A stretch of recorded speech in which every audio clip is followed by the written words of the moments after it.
Sometimes people will say to us, Abraham, and if we couldn't feel what you were talking about before, we might be having a different conversation with you than we are. A conversation more about take your time or collect more data and blah, blah, blah, blah, blah, blah, blah, all of that. But the important thing to understand is that you've been putting into this vortex the things that you want for a long time. Yes. And there's no possibility that you're ever going to be in a place without contrast.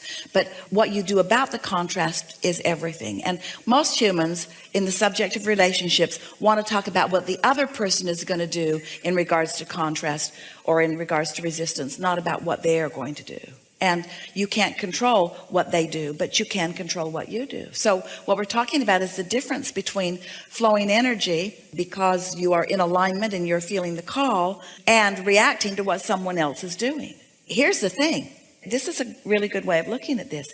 If you've got your train, let's say that it's really loaded down, it's got a really heavy cargo, and it's got a lot of powerful engines on it, and it's moving really, really strong and fast in that direction, and you tack a little opposing engine on it going the other way, this train is not even going to notice that engine pulling in opposition.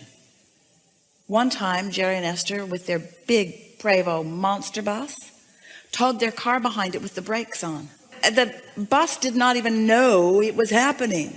Made no difference. It just turned that car into a sled and pulled it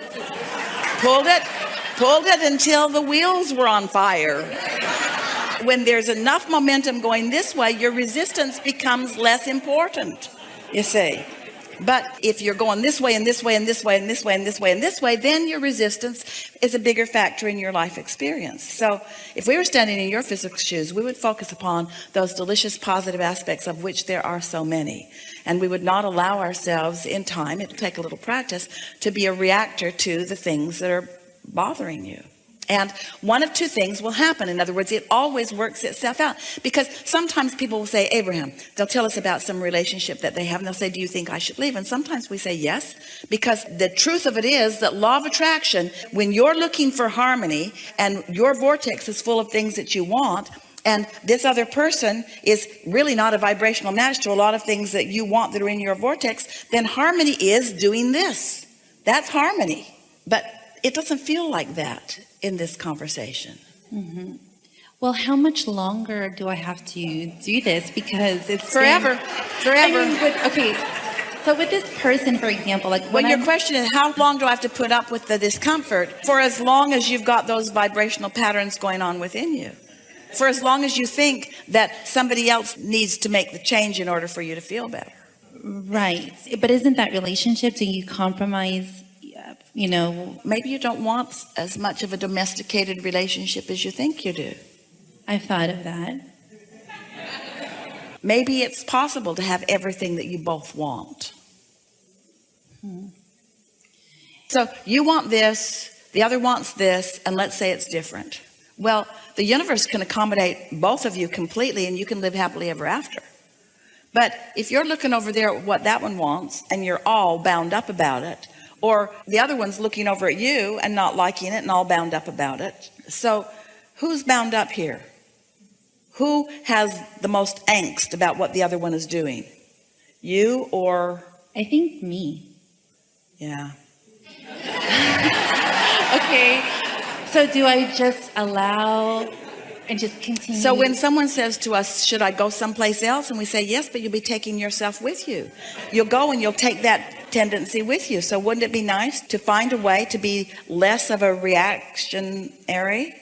It would be great to be less reactionary. I mean, I'm very like all or nothing. Like I'm like, when I give fully, I give fully. Deliberate creators are often that way. But along the way, sometimes, eventually, always, if you are to really be the happy being that you were born to be, you discover that you just cannot be someone who the majority of your vibration comes from your reaction to things, because it makes such a chaotic, wobbly world for you. You're just not going to find enough people to line up with what you want. You just have to be someone who lives in the world, who is dominantly controlling your own point of attraction, but isn't responding to the point of attractions that others are bringing to themselves.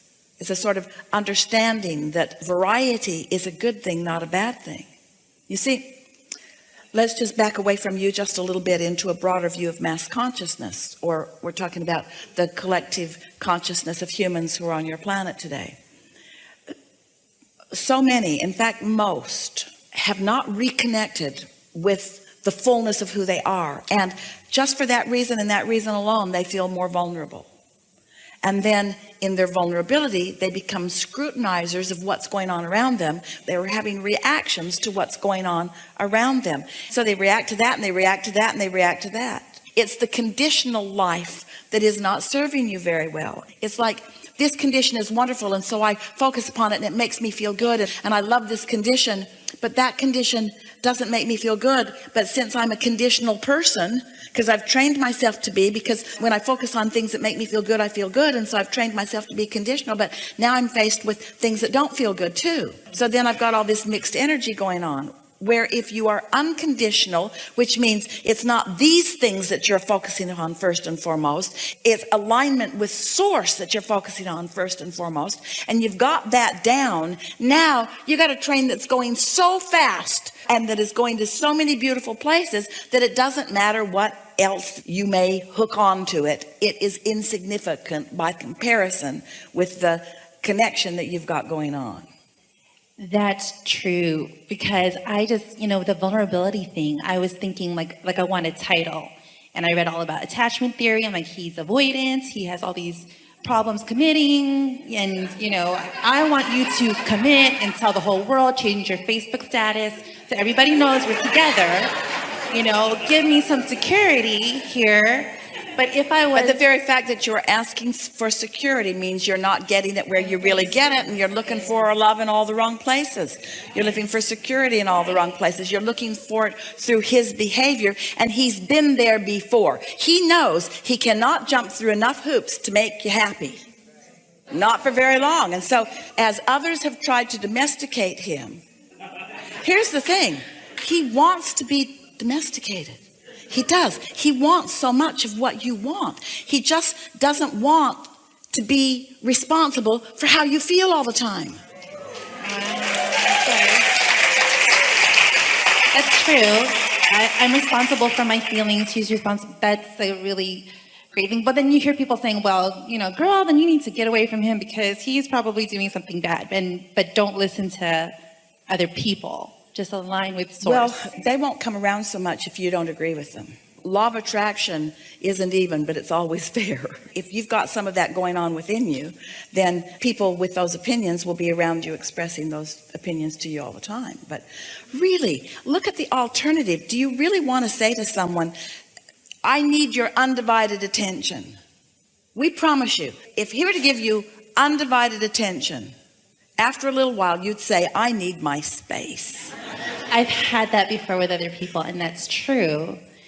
And I think part of it is the more I'm getting better at consciously creating and creating joyous moments, beautiful moments that surprise me, that the universe comes up with such amazing ways to, surprise and delight all the time, that there's also a little bit of fear that comes with that fear of loss. What you want to do is present yourself to the universe at large, and certainly to this person, as someone who is easily connected to source energy and easily and mostly feels good, and who is not dependent upon this one subject for your happiness. Because when you feel insecure and then you're depending upon this one subject for your happiness, what happens is they begin to feel bondage. And so as you present yourself, because that's who you are, as someone who can find joy here and here and here, who takes pleasure in this and this and this and this, and of course that, and even mostly in that, but not only in that.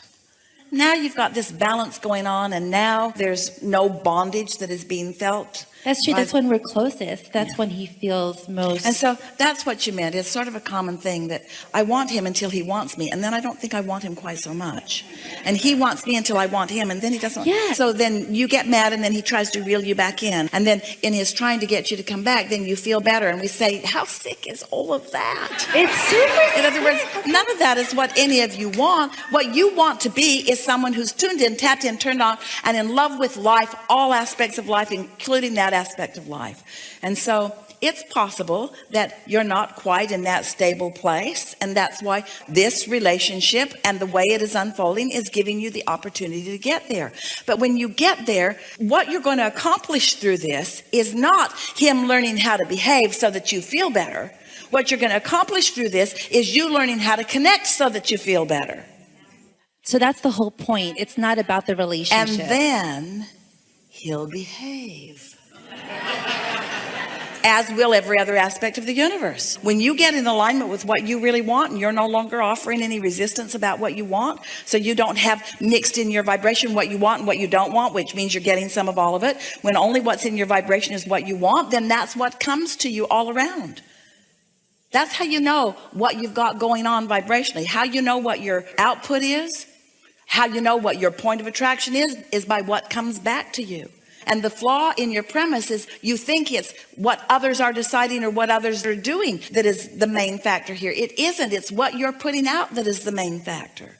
So you got to radiate security, which means you got to radiate your knowledge that you have autonomy, that you are connected to source energy, that you are invincible, that there is nothing that you cannot be or do or have, that everything is always working out for you, that you are invincible. As you begin to offer that vibration, because that's what you've been practicing vibrationally, then there's no monkey business going on in your vibration. And then what you attract from every relationship reflects who you really are and what you've got going on. So the most emphatic thing that you want to say to this friend is, I appreciate so much how your behavior lets me understand what I'm outputting.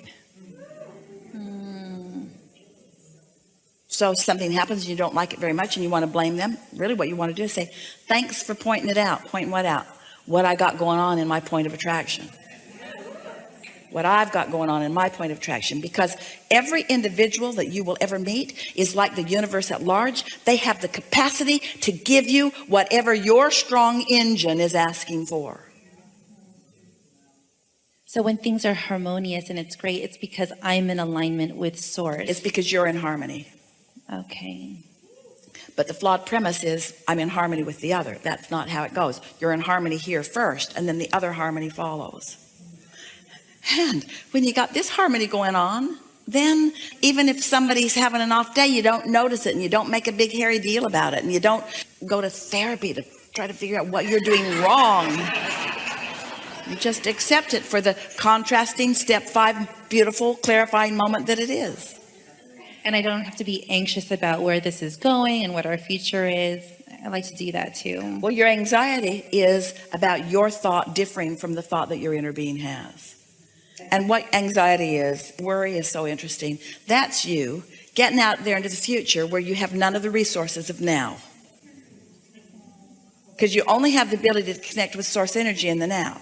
So if in the now you're not connected to source energy and you're focused on something out there, there's no resources to cope. That's what worry is. Worry just means that you're trying to mess with the timeline. Worry just means that your thoughts are out there, but that your inner being's over here in the now. Your inner being's with you now. Now, that doesn't mean you can't have thoughts of the future in the now that feel good to you. You certainly can. But, oh, now is so delicious. It's where all of your power is.